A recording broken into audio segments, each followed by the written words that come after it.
The human heart has over 100,000 miles of blood vessels, enough to circle the Earth 4 times. And today, we're exploring the fascinating highway system that keeps this incredible organ running non-stop for our entire lives. You know what amazes me most about this? Most people don't realize their heart needs its own blood supply. They think the blood flowing through the chambers is enough. Well, that's exactly why this is so fascinating. The heart muscle itself needs a dedicated supply line. Think of it like a busy restaurant kitchen.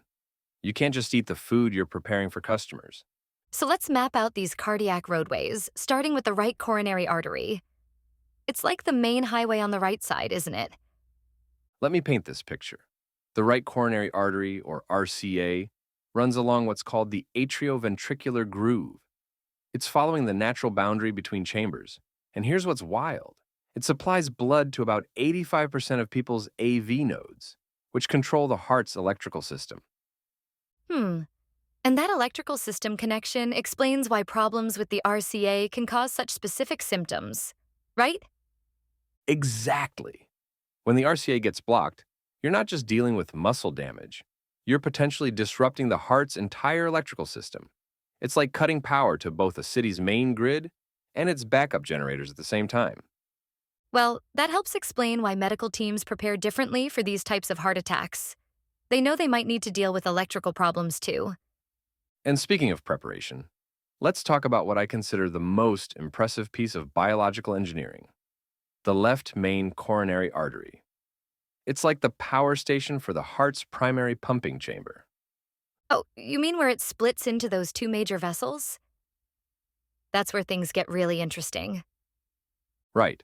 The left main coronary quickly divides into two crucial branches, the LAD and left circumflex. And here's something fascinating.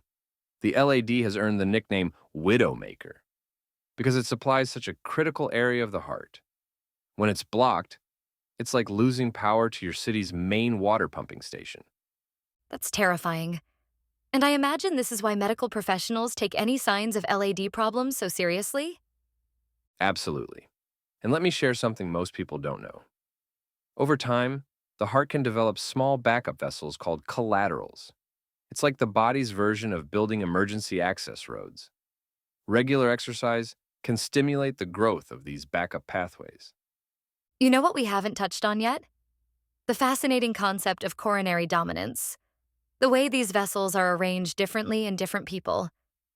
Well, here's what makes that so interesting. In about 85% of people, the back of the heart is supplied by the right coronary artery. But in about 8 to 10%, it comes from the left side. And in a small group, both sides contribute equally. It's like having different versions of a city's power grid.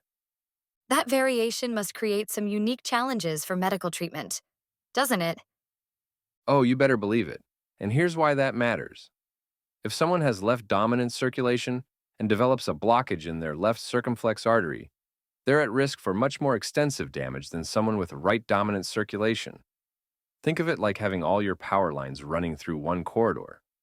Well, that shows why understanding these variations is so crucial for medical professionals. And here's something else that's mind-blowing. These arteries aren't just static tubes. They're dynamic vessels that can constrict and dilate based on the heart's needs.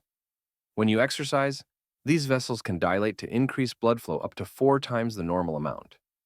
That level of adaptation is incredible.